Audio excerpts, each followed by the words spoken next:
Good morning. Welcome. We're glad that all of you are here. It's going to be a great matchup for the Belk Bowl. Couldn't be better than having Virginia Tech versus Kentucky. Two great programs, two outstanding coaches. You look at how they finished the season. They both finished strong. Virginia Tech winning 6 out of the last 8. Kentucky winning 4 out of the last 5. Great fan bases. They're going to have a wonderful time in Charlotte, uptown Charlotte. 2 signature events for the bowl with the shopping spree at Belk, and also the driving experience at Charlotte Motor Speedway. So people are going to have fun. This wouldn't be possible without a lot of help.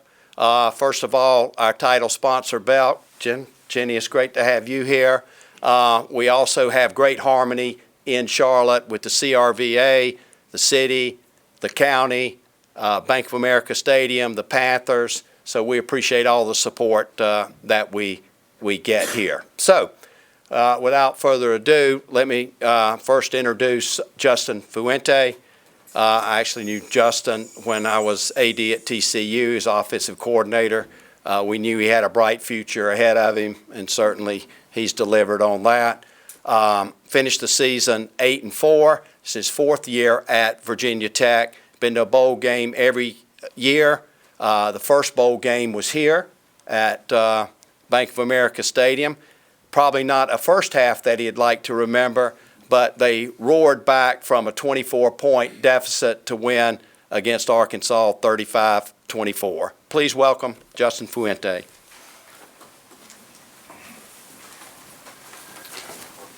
Thank you, Danny.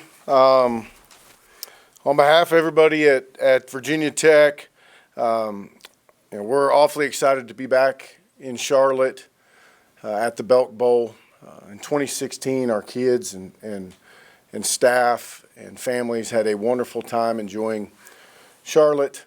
I know our fans are excited. We've got a tremendous challenge, and Coach Stoops has done a fantastic job at Kentucky. We get to play a Southeastern Conference foe.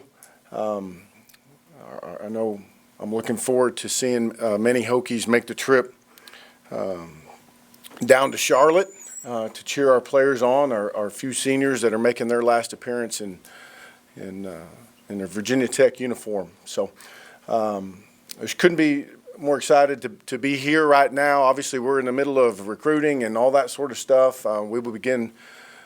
We'll practice again this weekend, but really begin preparations in earnest next week for the game. So, again, I'm looking forward to being back here, making the trip down, and really honored to get a chance to represent Virginia Tech in this game. Thank you. Both of these gentlemen are program builders. They build it block by block. Coach Stoops has been at Kentucky for 7 years. And I had dinner with Mitch Barnhart. Thank you for being here today. We had dinner last night, and he was effusive about just the way that Coach Stoops has built the program block by block and in the right way. He's won 4 consecutive, or been in 4 consecutive bowl games. We're delighted to have him here, winning 4 out of the last 5. Winning against and beating their rival in a pretty decisive manner in the last game of the year. So please welcome Mark Stoops. Thank you, Dan. Thank you. Thank you, Danny. It's a pleasure to be here in Charlotte representing the University of Kentucky. It's a real honor to play in the Belk Bowl, playing against a team like Virginia Tech, such rich history, always so well coached. Congratulations on a great year. We're really confident that we'll have a great week. We've heard nothing but great things about this city and about this bowl, and we thank you. We appreciate the invitation. Again, we know it's going to be a real challenge, but we're excited about this opportunity and looking forward to get going. It is a busy time. Coach and I were talking. We've been waking up in one city and departing to take off to go to another. So it's a pretty busy time in recruiting, but excited about getting this wrapped up and moving on to the bowl prep. So thank you. Okay, we'll open it up for questions.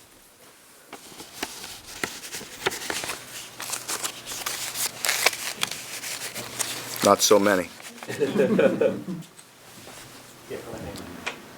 Justin, just sort of initial impressions of playing Kentucky and the challenges, obviously, they have with their quarterback that does so much for them. Sure. I'm looking forward to really diving into the film. I was telling Coach Stoops on the plane, I've been when you play a Stoops brother, you know you're going to get great defense. And I've watched them on that side of the ball, through several games. Obviously very well coached and doing a fantastic job there. I'm looking forward to looking at, in depth, what they're doing offensively. I know they've made some changes at quarterback. They've had to think outside the box, I guess I would say, and been really productive with it. So I'm looking for a tremendous credit to Coach and his staff for being able to adapt and find ways to be effective and win games. I'm looking forward to diving into really getting to look at exactly what they're doing and how they're doing it. Can you for both of you, just how you mentioned being on the road and this period is how much different it is in previous years. How much has the bowl prep changed? How condensed does it become because of kind of the early signing period? Well, for us, we just practice on the weekends during the official visit time, and we don't focus on the opponent because last weekend we didn't know the opponent. This weekend we do, but we haven't been in house to really game plan. So we just try and get some good work for our young guys. But when recruiting goes down, it's a 2-week sprint in recruiting right now to see everybody with the early signing period to try and get in front of everyone. Coach and I are doing the exact same thing, basically sprinting from home to home to try and get to see everybody. And then when you get back, you take a couple, or at least what we'll do is take us a couple days and take a good look at what we're doing. And, fortunately, we don't play till the 31st. So we got a little bit of time there for figuring out how we're going to approach it. Yeah, same with us. We took the first weekend off, gave our kids an opportunity to heal up a little bit. We had some official visits on campus, but we'll get back at it this weekend and probably just get back at football, like Coach said, and just, against each other, trying to play fast and have a couple good practices.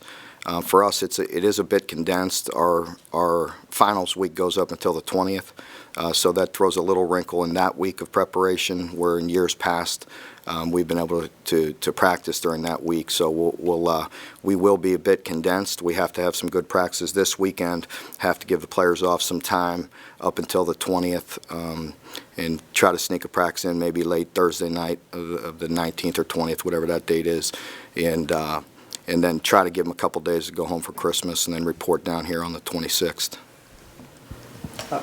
Coach Stoops up here. Can you describe what the moments were like leading up to figuring out which bowl you were going to play? At first we thought Mississippi State would be here, then there were rumblings of Tennessee. What were the moments like for you when you finally found out? Yeah, we have great leadership, and, I leave that to them. And for us, we just are looking forward to this opportunity. Our players are very excited to be here, as I mentioned. Coming to this bowl, it has such a great reputation, and it's a great city, and of course you get matched up with a Virginia Tech team with the history that they have and the coaching staff, so we're excited to be here. And if I could follow with Coach Fuente, what memories do you have from 2016? Obviously that was a heck of a game, and that was your first season here. Sure, I remember a great week of preparation, a great week of enjoying Charlotte with activities. I felt in all earnest that our players genuinely had a really good time. We had a great senior class that really wanted to win the game. When it got to game time, we did not play well in the first half. Arkansas did play well. It was not a situation where we were sleepwalking through the first half. I mean, we had great leadership, and we just weren't playing very well. And our guys really responded at halftime and came out and played, kind of up to our ability the second half and found a way to win the game. But we made a lot of memories that week, both off the field leading up to the game and on the field during the game. Justin, obviously a transition time for you guys, coaching staff-wise. Could you just sort of expand on the decision to promote Justin Hamilton from within and how long that process took out over the course of the season? Sure. When Bud made his decision, we had some time there during the season. And in the summer, well, really not that much time in the summer. Let me backtrack. When Bud made his decision, we had some time to do a little bit of background work, but everybody was coaching. Like, we weren't interviewing people in the middle of the season for defensive coordinator jobs. But we're able to do quite a bit of legwork behind the scenes. And then when the season began to wind down, we're able to talk to a bunch of really qualified candidates. I did not offer the job to anybody except Justin. It just kept coming back to him and his ability to lead, and our ability to surround him with a great staff. Justin is going to be our defensive coordinator moving forward, but a staff is a puzzle, and you're putting pieces of the puzzle together. And we're pretty far down the road in terms of doing that, as we are able to handle all the needs that we need as a university, human resource-wise. We'll be able to announce those things moving forward. Obviously, some of those guys are. There's a lot of variables in terms of timing of announcement. I can just tell you that we're pretty far down the road in the staff. But it just kept coming back to Justin and his leadership, his intelligence. I believe he's a star in the making in this business. And I just kept feeling that he was going to be the guy that had to be beat. He set the bar in terms of what we were looking for, and I just did not feel like anybody exceeded his ability to do the job. Is that signal that you want to keep the defensive scheme pretty much the same? That it's somebody who's been under Bud for so long, or are there going to be changes to that side? Oh, I think it would be fair to say that there'll be some things that change. I mean, you can't just carbon copy people or scheme or philosophies, and it's got to change with your personnel. And it's got to change with your staff. That being said, we should not change things just to change things, just to make our own mark. I mean, we shouldn't take the VT off the helmet just because it's different. So I think Justin's got a good sense of that, of what our players can do moving forward. In the grand scheme of things, I don't know that there'll be wide sweeping changes, but we'll certainly, Justin will have his chance to tweak some things to best fit his personality and what he believes are the strengths of our personnel. Any other questions? For both coaches, obviously we know going in, this is an ACC versus SEC matchup. Every conference has its reputation. Every bowl game presents an opportunity. How unique is it, though, in terms of the long-term visions for both of your programs to face a SEC opponent and vice versa, facing an ACC opponent? I think for us it's just important to win the last game. I think no matter who you're playing, whether it's a league game or any opponent, winning a bowl game is important. It's important to your fan base that travels down to the game. As far as the league affiliation, we don't get real caught up in that. We have great respect for them and their league, and we're really worried about ourselves and playing the best football we can. Yeah, I would echo that sentiment. I think within the walls of football programs, the league stuff, I don't know if that gets talked about as much. I think it's about we're two similar situations in terms of coaches got a fairly young team, many guys coming back next year. We have a fairly young team with a bunch of guys coming back, and we'd like to both send our seniors out the right way and also take a step forward towards the next season with all those players coming back. So, that's kind of the context of it. Obviously, it's important to try and win any competition that you're involved in, and we're certainly going to do everything we can to do that, as I know Kentucky is. But I think it's more about sending your seniors out the right way, and then providing some momentum and confidence for your players that are returning for the next year.